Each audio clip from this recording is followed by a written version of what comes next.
Last season was that first real season back after the bizarro spring season, and it was pretty special. We started a lot of young kids.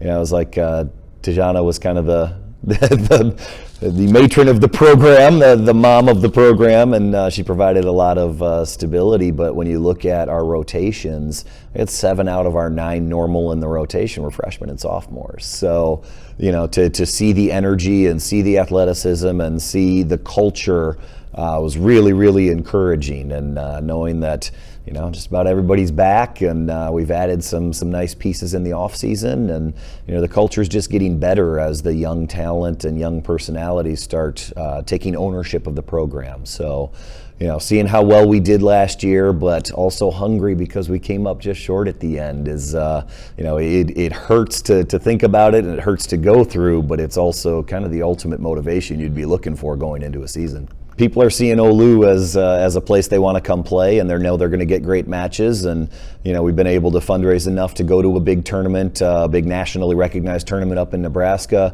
So really, after last season when we came up short on the at-large bid, and there were some factors there that we said, okay, if this is how you guys are judging things, we're gonna change, and we're gonna jack up our schedule as much as possible.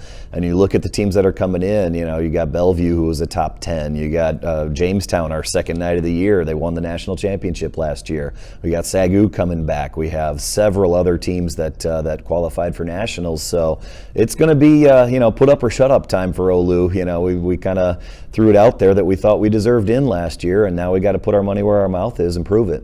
We're running headfirst into a buzzsaw every year with us and Xavier, and I think they feel the same way. We're a lot of respect for that program and what Coach Kendrick does, and I know that's reciprocated too. They're really good frenemies on the court, so we love that rivalry, and it's been great for the conference. Texarkana's coming on fast. They've got good resources, nice facilities, and a coach that knows what she's doing. So this will only be their second year as a program, and we expect them to get going pretty fast. And they were a nice squad last year, and then a bunch of unknowns that are kind of coming up as of last year. That if you don't take them seriously, they can bite you. You saw Paul Quinn really improve last year. Southwest can always bite you if you're not on your A game. And look out for Louisiana Christian as well. So they're a well-coached squad that's coming on, and so we've got a lot of schools that are starting to do it the right way, and yeah, the conference is only getting better, and that's a really good thing for everybody. We got the 2 freshmen coming back that did a lot last year. We have Setter of the Year and honorable mention All-American, but what we're looking for them is to step up on the leadership side, and I think they're embracing that and saying, hey, I'm not just a good volleyball player, I'm somebody that can instill confidence in the rest of the team and step up in crunch time and say, hey, this is what we need to do to get it done, and the rest of the team will respect that. Looking at Cam, what Cam did last year was pretty amazing, and a lot of people don't realize it. She was playing on about a 70% knee the whole year, and she's healthy this spring and has done a lot of rehab and whatnot, so I think you're only going to see her game go up from where she's at. And then Tina's obviously Tina. She's and everybody that's seen her play or seen us play knows what I mean when I say Tina's Tina. She's such a stalwart back there, and makes plays that frankly nobody else makes. And great leader, great teammate. But what I'm really, really excited about this year is the depth going on. You got Amia Francis, who really came on as a freshman last year and became a huge weapon on the outside. And, you got a senior in Maddie Gonzalez who's just been around and grinded and has just figured out how to succeed. And, another great leader. You got, Julissa, who's played a significant role in the back row for us. And, you got Ashley and you got Tori coming back as senior leaders who have seen the floor quite a bit as well. And, so it's just, there's so much depth and so many options in the program now. And that's a really, really encouraging thing that I'll lose sleep over, but I'll sleep well. I'll lose sleep over some of the decisions, but I'll sleep well knowing we've got good options. We talk culture all the time. In fact, we don't even practice on Mondays. We do what we call culture lunch, and we do team activities and character-driven stuff, and just all that kind of, this is who we want to be on and off the court. And I think you're starting to see it more and more in that they're starting to own their program. And what I mean by that is they're bought into, this is about us, this is, who we want to be, and it's bigger than me. And you see it in the weight room. You see it in the way that we welcome recruits when they come onto campus. You see it in, the way that when high school or club teams come to our matches, after the match, they'll go up in the stands and take pictures with them. And just, being the community hub of volleyball in San Antonio is a really cool thing that those three have embraced, and everyone else in our program has too. And I'm so proud of what they're doing with their program. Decent programs are coach driven, great programs are player driven, and that's where we're going right now, and I'm really happy about it.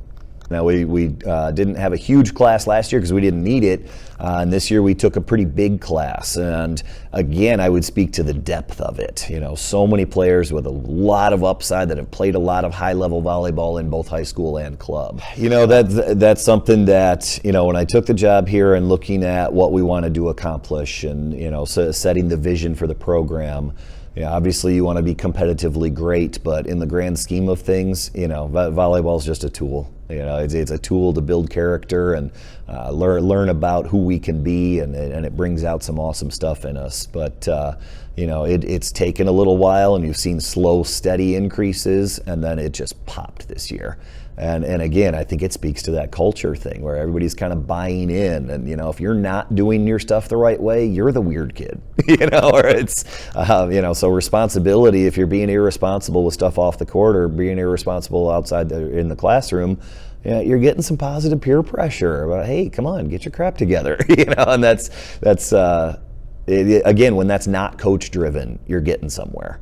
Everybody kind of rolls their eyes at peer pressure, and it's seen as a negative. But man, show me your friends, I'll show you your future. So but the people you're surrounded by, when they're encouraging you to get your stuff done, and they're encouraging you and pushing you, and there to help you and assist you along the way. Man, to pop a 3.5, last semester, and see, and a lot of that credit also has to go to Coach Swain. Having a full-time assistant, OLLU stepping up in that way after we, built the program into what it needed to be to support that. She does a really, really good job of all the follow-up stuff and all the, it doesn't make me be the annoying guy constantly, hey, did you get this done? Hey, did you get this done? She's a lot more likable than I am. So, when she's doing that kind of stuff, the women in our program respect that, and they know that it's coming from a place of love. So her added accountability in that is a huge piece of the puzzle too.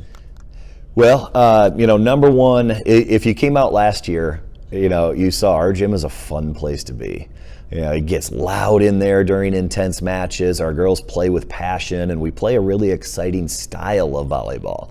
There's some programs out there that win a lot of matches playing very conservative, and I understand that, and I respect that. And but we play a very fast, very aggressive, very diverse style that's really fun to watch. Whether you really understand volleyball or just are kind of a passive fan, you come watch these young ladies that are going crazy for each other, and you see our bench going nuts every time we make a play, and you'll see athleticism, you'll see speed, you'll see a lot of things that are really fun. And then, the atmosphere that we're growing here, with the video board and what you guys do, and then, with Spirit and Dance and Cheer, the matches that they're able to come to and support, and Drumline, and we're even adding some kind of what we call external motivators with the first weekend we're doing Valleyesta, where we're going to have vendors and food trucks and different things outside surrounding, and music and whatnot, and kind of make it a fiesta feel for some of our matches.